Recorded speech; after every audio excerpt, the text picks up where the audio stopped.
નમસ્કાર બાળમિત્રો. બાલવાટિકા ધોરણ 1 અને 2ના બાળકો વેકેશનનો સદુપયોગ કરીને પ્રવૃત્તિ કરી શકો તે હેતુથી બીઆરસી ભવન તથા અત્રેની તાલુકા શાળા દેરડી કુંભાજી દ્વારા અહીં એક વિડીયો પ્રસ્તુત કરવામાં આવે છે. આશા છે કે આપ એ વિડીયો નિહાળી અને આવી રીતે એક્ટિવિટી કરશો. આજે આપણે એક ફની ફ્રોગ બનાવશું. ફની ફ્રોગ બનાવવા માટે અહીં તમારે શું શું વસ્તુની જરૂરિયાત રહેશે તે આપને જણાવી દઉં. એક કોરો કાગળ લેવાનો છે, સફેદ કલરનો, એક લાલ કલરનો, એક લીલા કલરનો અને કાળા કલરનો. એક સ્ટ્રોની જરૂરિયાત રહેશે. પછી એક ટેપ છે, પેન્સિલ, ફેવિકોલ.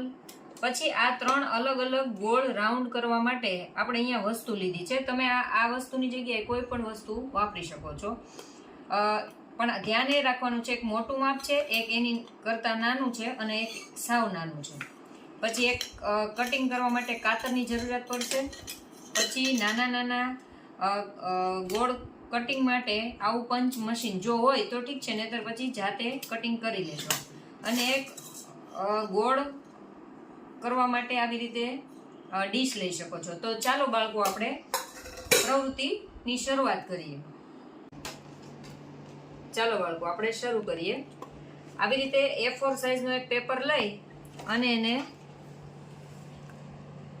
આવી રીતે સરખી રીતે અહીંયાથી વાળી દેવાનો છે. હવે જે બંધ ભાગ છે ત્યાંથી આપણે જે અર્ધ ગોળાકાર કરવા માટે ડીશ લીધી છે તેને આવી રીતે માપ લઈ લેશું. અહીંયાથી પેન્સિલની મદદથી અહીંયા અર્ધ ગોળાકાર માર્ક કરી લેશું. હવે આપણે જે આંખ કરવા માટે વચ્ચેનું માપ હતું એ પણ અહીંયા સાઈડમાં લઈ લેશું, જેથી કટિંગ બધા એક સાથે થઈ જાય. હવે કાતરની મદદથી આપણે આ જે માર્ક કરેલ ભાગ છે એને ફટોફટ કાપી લેશું.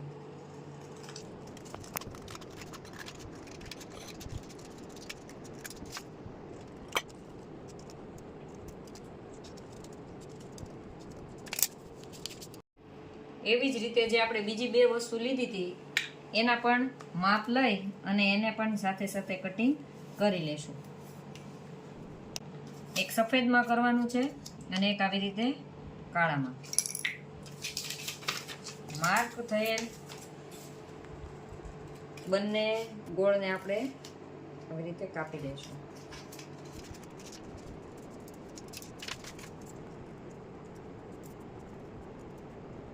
એટલે આપણી પાસે 3 અલગ અલગ ગોળ માપ થઈ ગયા છે, તમે જોઈ શકો છો. હવે આને આવી રીતે અહીંયા ગુંદરની મદદથી ચોંટાડી દેવાના છે.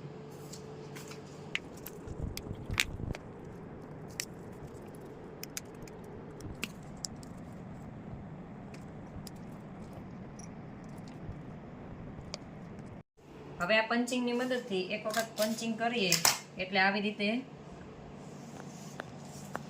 2ની ઝીણી આંખ થઈ જશે. પછી એને ફેવિકોલની મદદથી અહીંયા ચોંટાડી દઈશું. હવે આમાં એક્ઝેક્ટ વચ્ચોવચ્ચ જ્યાં સેન્ટર આવતું હોય ત્યાં એક કટ મારવાની છે, નાની આમથી, બહુ મોટી કટ નથી મારવાની.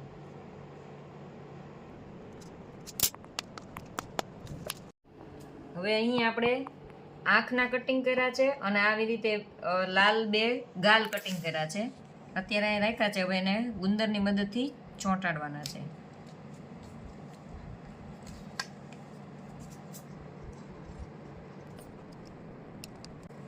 બંને ગાલને પણ અહીંયા ગુંદરની મદદથી ચોંટાડી દઈશું.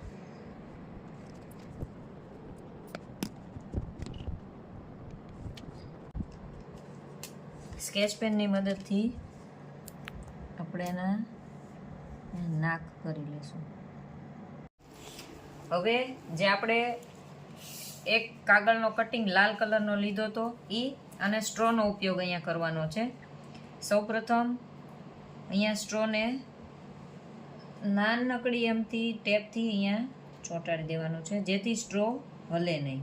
બહુ કડક એને ચોંટાડવાનું નથી. હવે કાગળની ફરતી બાજુ આવી રીતે ફેવિકોલ લગાવી દેવાનો છે.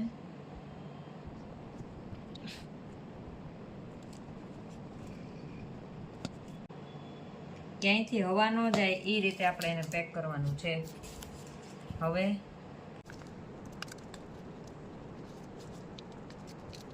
આવી રીતે આપણે સ્ટ્રોને એકદમ વચ્ચે લઈ અને બધી બાજુ ગુંદરથી પેક કરી એક વખત ચેક કરી લેવાનું છે, હવા ક્યાંયથી લીક નથી થતી ને એવું. હવે પેન્સિલની મદદથી અને અહીંયાથી વાળી દેવાનું છે. આવી રીતે વાળી અને હવે જે આપણે અહીંયા વચ્ચે કટ કર્યું હતું ત્યાંથી સ્ટ્રો આવી રીતે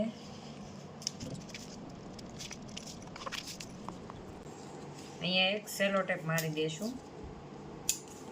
જેથી કરી આ હલે નહીં. આપણો ફ્રોગ અહીંયા જોઉં છો તમે તૈયાર છે. હવે આપણે એની મજા માણીએ. આવી રીતે સ્ટ્રોમાં હવા ભરવાની છે. તમે પણ આવી રીતે ઘર બેઠા આવો દેડકો સુંદર મજાનો બનાવી શકો છો. તો